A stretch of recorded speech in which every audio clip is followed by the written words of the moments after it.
Welcome, everybody. So good to see you here. I'm going to hand this over to Andy Grant and Alex Davidson Carroll to present this portion of our conference. Thank you, Marcelino. I'm really glad to have this opportunity to talk with you about our experience of introducing sociocracy to an established food co-op. My name is Andy Grant. My partner Mona and I live in a co-housing community in Western Massachusetts in the US. The co-housing community uses sociocracy, although we call it dynamic governance for political reasons. My two children are out in the world. I'm in my 5th year working on the board of directors of a food co-op, and that will be the focus of our conversation today. I'm also an early adopter of sociocracy. I was in the sociocracy leadership training level 1, and I'm now in the Sociocracy Academy. I'm in training to be a trainer, and I'm already starting to do some consulting work out in the world. I have a passion for food justice. And with that, I'll turn it over to my co-conspirator, Alex. Go ahead, Alex. Excellent. Thank you, Andy. I'm so glad to be with everyone today. My name is Alex. I use he, him pronouns and also live in Western Massachusetts. It's very snowy here at the moment.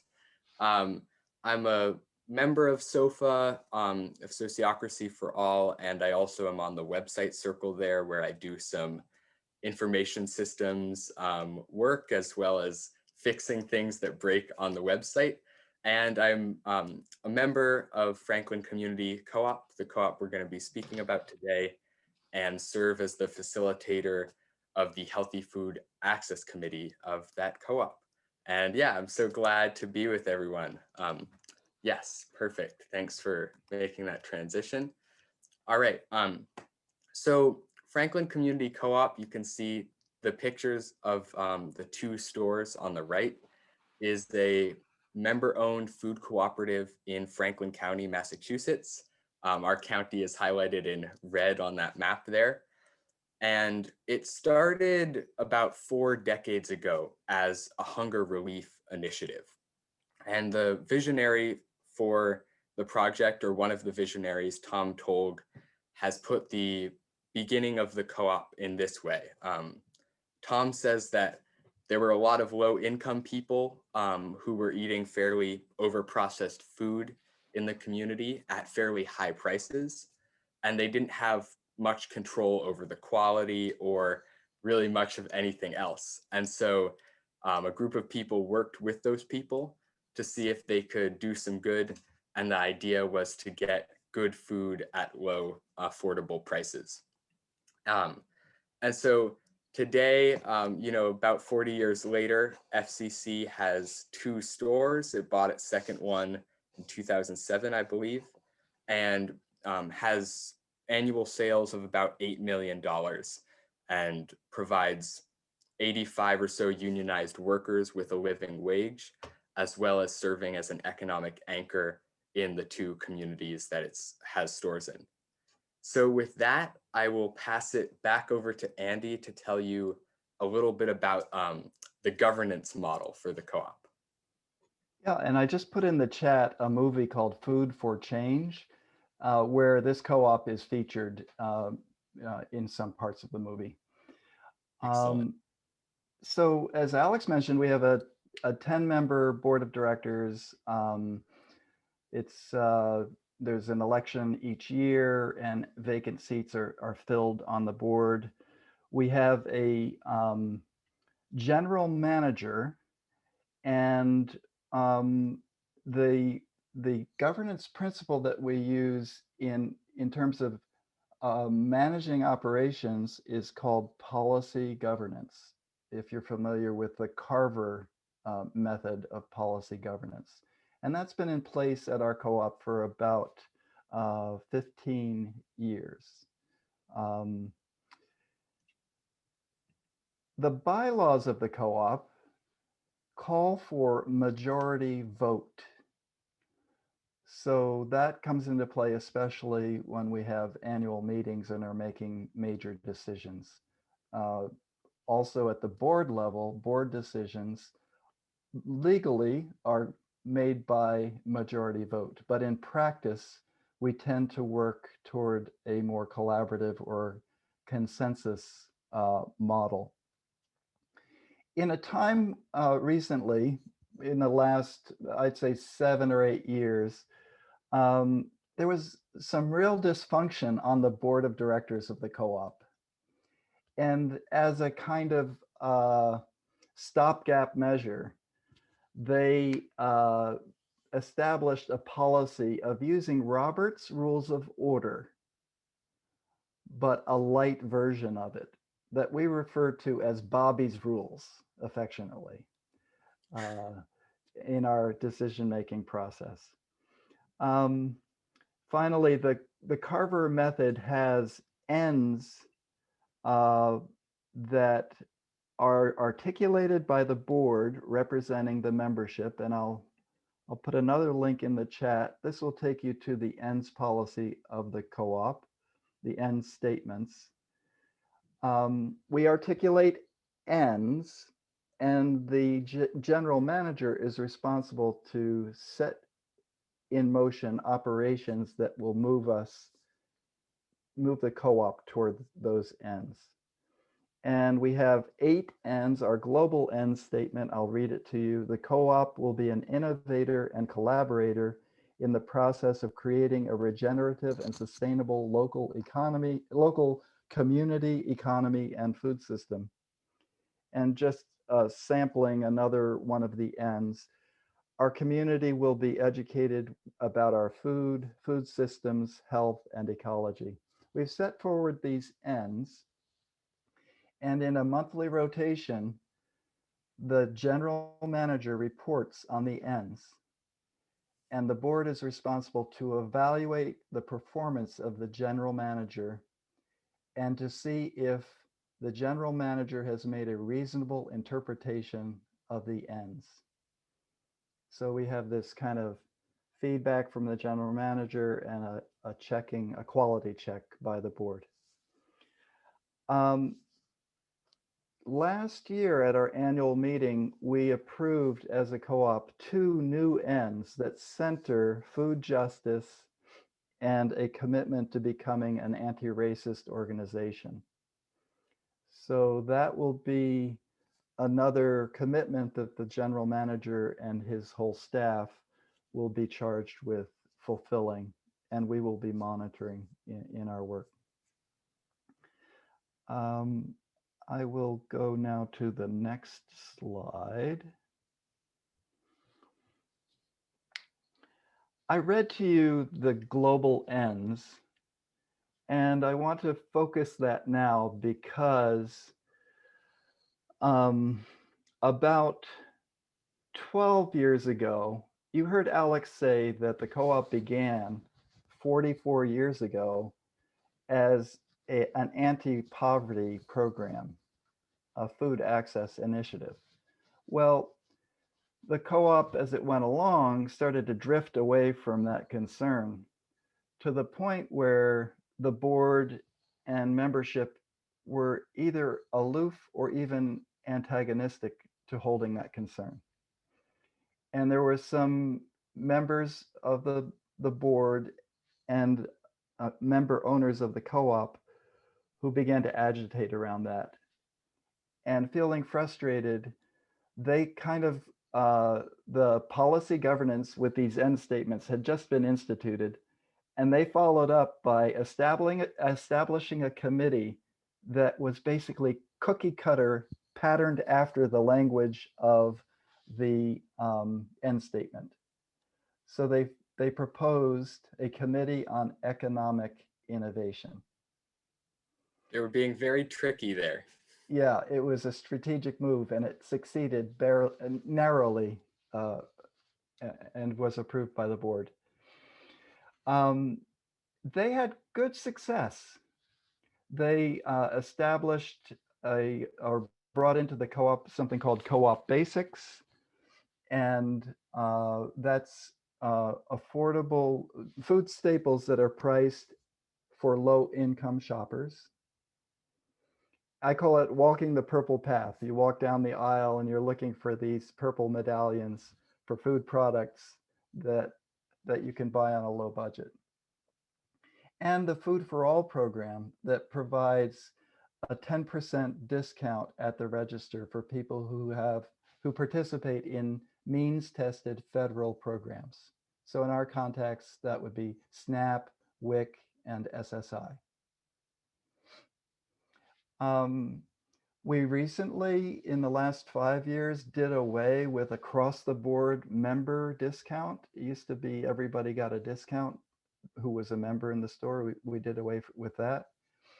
And at the same time, we reduced the outlay, the cost of the Food for All membership so that people could pay as little as $3 a month to become a member of the co-op and just keep paying until they've paid their membership fee. So these are successes of the original food access, the Committee on Economic Innovation. I stumbled there because in this period, we also, well, let me go to the next slide. I got ahead of myself. I joined the board 5 years ago, and my platform when I ran for election was around healthy food access. So it was a natural match that I would be recruited for this committee. And when I started attending their meetings, they asked me to serve as the chair of the committee. Early on, we had conversations about that name, Committee on Economic Innovation, and made some slight changes to our charter as a committee, including a name change from CEI to the Healthy Food Access Committee. Kind of superficial, but a change just the same. And then I started to have an experience of frustration and annoyance. And I've tried to pay attention to my misery, like what is going on here? Why am I here engaged in this work and having difficulty? And it came down to what I would call a style of just friends talking. The committee, this picture is nobody I know, okay? But that storefront is the co-op when it started. So imagine a group like this getting together and getting excited about an inspirational leader who at the time was in his late 30s, early 40s, Tom Tolg, and deciding we're going to have a food co-op. And they would go in and they would volunteer at the register, they would clean the store, they would cut the cheese, they would put product in bags, do the whole thing. And their style of decision-making was pretty informal and in a kind of collectivist, free-flowing style. And that worked fine for a while. But as the co-op grew, changed locations to a new store, then had a second store, had major operations, that informal style began to wear. And I joined a committee that still had that style. And the co-op culturally had a practice of open membership. Any member could show up at a meeting and have a voice and influence the decision. Further, there were no minutes. Who facilitated the meeting was kind of up for grabs. You show up and decide who's going to run the meeting. And as somebody, I would say that sociocracy has spoiled me. You know, I have less and less tolerance for encountering that kind of laissez-faire style. And I have a specific concern that this is around our commitment to justice, equity, diversity, and inclusion, that kind of style is very hard to integrate into, to enter into as somebody who's not already in that social group. So I'm saying this to the group, you know, can we work in rounds so we hear from everyone? I'm trying to do like sociocracy light. And still it wasn't enough. and I was adrift, and I was to a point where I felt like I needed to leave this committee. It's just not working for me, or try to change the committee. We finally, after a long period of time of working in rounds, month after month, of listening to each other, we came to a very interesting point. This group of people, now in their 60s and 70s, pushing 80 years old, said to me, you know, we don't want to learn a new way. We've done our thing. Andy, we're not going to take this ride with you. If you want to reorganize this committee in the mode of sociocracy, go ahead and do it with our blessing, but we're not going to be with you. I reported that back to the board and I did this, with respect, if I can put it that way. And the board said, okay, go ahead, reorganize the committee. So I was in a situation of being one person with the Healthy Food Access Committee. And Alex will pick up the story from here. Perfect. Thanks for switching slides. Yeah, so I guess it was the end of 2019, a little over a year ago, or maybe it was beginning of 2020, but that's not important. And I get a message from Andy, and he tells me about this committee that he's restructuring. And so we come and have a meeting at our co-op, and we used sociocratic processes. We worked in rounds, consented to me being the second member of the committee. And then we had our work cut out for us because we needed to gather some new members. So we weren't just, a circle of two, or what I sometimes like to call a line, when you're just 2 points. And so, yeah, we gathered some members, and I think at our first meeting, we had maybe 4 or 5 people. And in that meeting, we created roles for the committee, and those being, we selected a leader, a secretary, and the leader was Andy, as being a board member as well, and then facilitator. And I was selected to be the facilitator of that committee. And then our first policy it was really our first time as a group using sociocracy, was a membership policy that would give priority in our membership to people who have direct experience with food insecurity. So once we had our roles and selected members, we had our membership policy, we started to dive into the work that we had come together around to create healthy food access at our co-op. But a couple months in only, we started coming up against some roadblocks. In one of our meetings, one of our members very kindly brought up that while sociocracy is a great method, it actually seems to be in conflict with the bylaws of the cooperative, because it's a Franklin Community Co-op is a member-owned cooperative, and it uses majority vote, like Andy said, at its annual meetings to select board members. And it also has a policy that any members of the co-op can show up freely to committee meetings and help make decisions. And in sociocracy, you select people for a finite number of membership. And I think on a circle, sociocracy really works best, if you have 8 or people or under. And so this set membership that we had with our sociocratic processes really didn't work with the bylaws of the co-op. And so for a little bit, we were unsure of how to move forwards, or whether we even could be using sociocracy to its full extent, whether that was okay within the co-op. And so eventually we realized that we were at an impasse, and we had to make some changes if we were going to be able to use sociocracy. and Andy will tell you what we did next.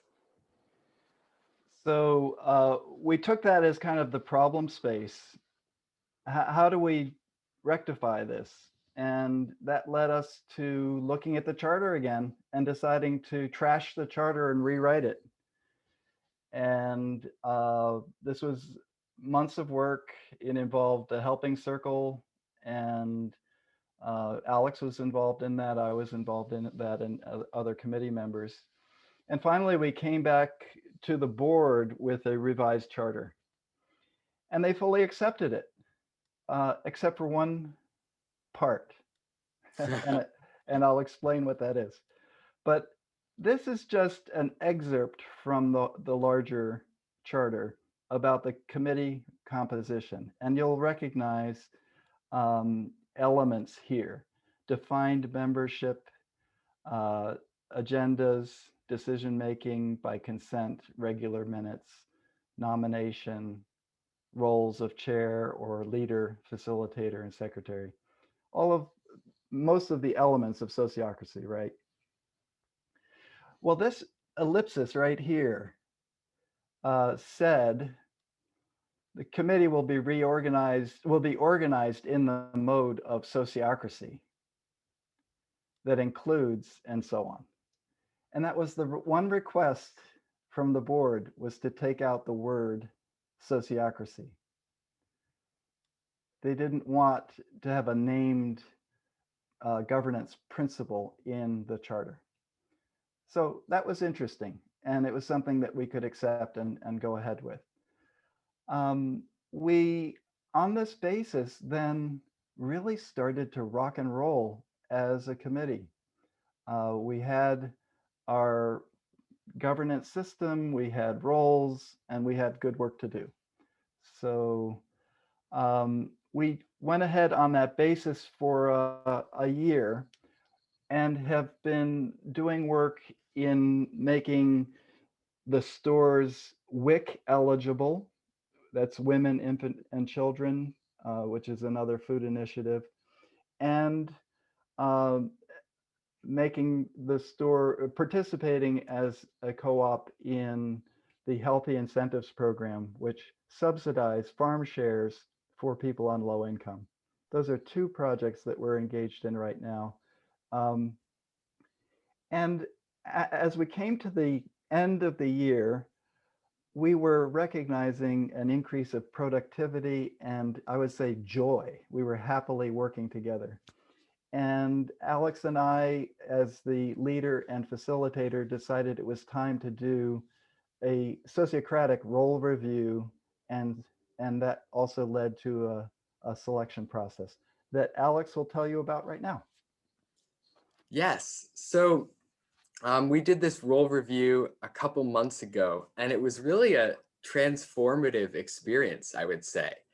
It helped the holder of roles, so the secretary, facilitator, and leader, recognize room for improvements that that members in the group addressed, and we were able to collectively figure out how we could make our work better and improve ourselves in our work. And I think it helped the members to be able to point out things that weren't working for them in the way that we were conducting ourselves in our committee or the processes we were using. And so it eased points of tension within our circle, within our committee, around how jobs and roles were being carried out. And I was really surprised that we had this really strong feeling of collectiveness and joy and of coming together, you know, despite being on Zoom, not being face to face, and, you know, in this online world that often feels very separate from reality. And so after that role review, then a couple months later, the term limits for each role were up.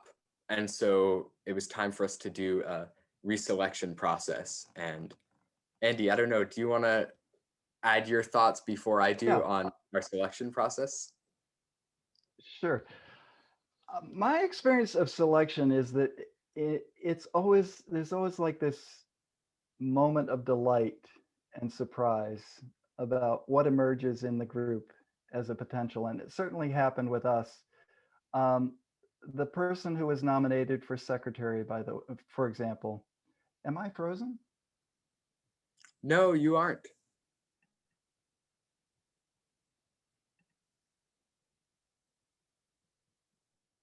You're not frozen, Andy. I can see you blinking. Now I think you're frozen. Yeah. So Huh. sorry. I just, I'll be quick. You can Andy, hear me now, though. it's kind of garbled now. Yeah.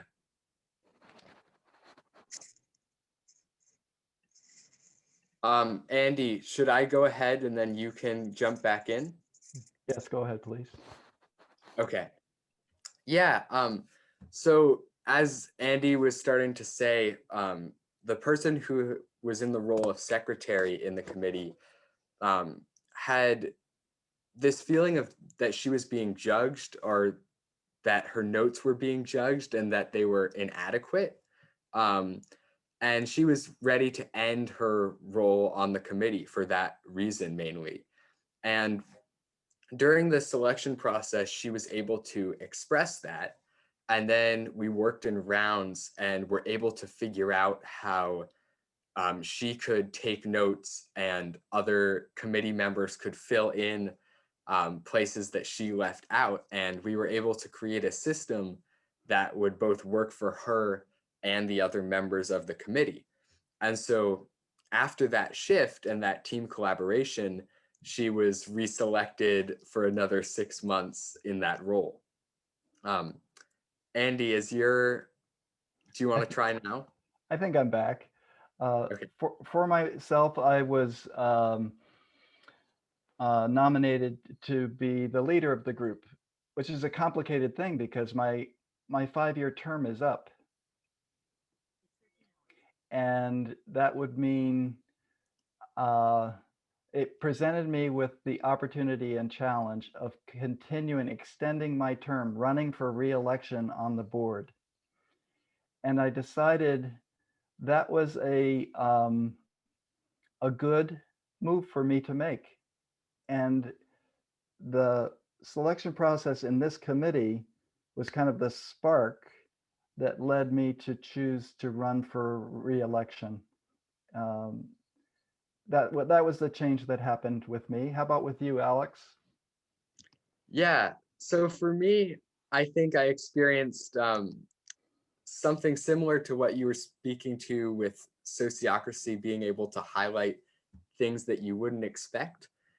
Because coming into the process, I was unsure of whether I wanted to continue as the facilitator of the committee. It's a lot of work. I'm a student and it takes time to create those meetings and preparation.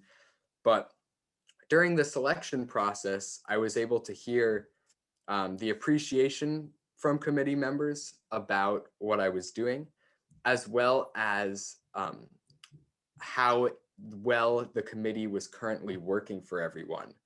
And I thought, I don't want to mess this up, how it's working. And also, as sociocracy can do, and as kind of deep listening can do, I was able to realize the real joy that I take from this work.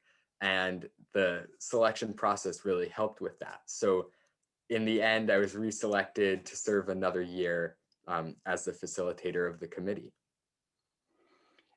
And we came to the end of that selection process, and we like had a Zoom party. Woo! There's a sense of Yeah. relief and happiness, and we're now continuing our work. We made a major proposal at our last board meeting that came directly from this committee. And at our next board meeting, the general manager is going to come visit our committee meeting and have a dialogue with us about concerns that came up regarding our proposal. So exciting things are happening. We'll now go to question and answer. If you have questions, if you would type them in the chat, and then you'll be able to vocalize those. But we'd like to share with you a couple of questions that we have. Alex has a question. Yeah, so you know, even though this is the subject of our talk, and we still have a lot of questions about what we're really doing, and so I'm just curious. I'm still curious how sociocracy fits in with a 40-year-old unionized food co-op that primarily uses majority vote of members and board constrained policy governance. So how can consent-based decision-making fit in that space? And my question is maybe more general, which is, okay, we've gone this far. How much farther can we go in implementing sociocracy? Like, I could envision operations running sociocratically, there being all kinds of collaborative work, but and moreover, what's worth the effort? How much energy to put into this kind of transition?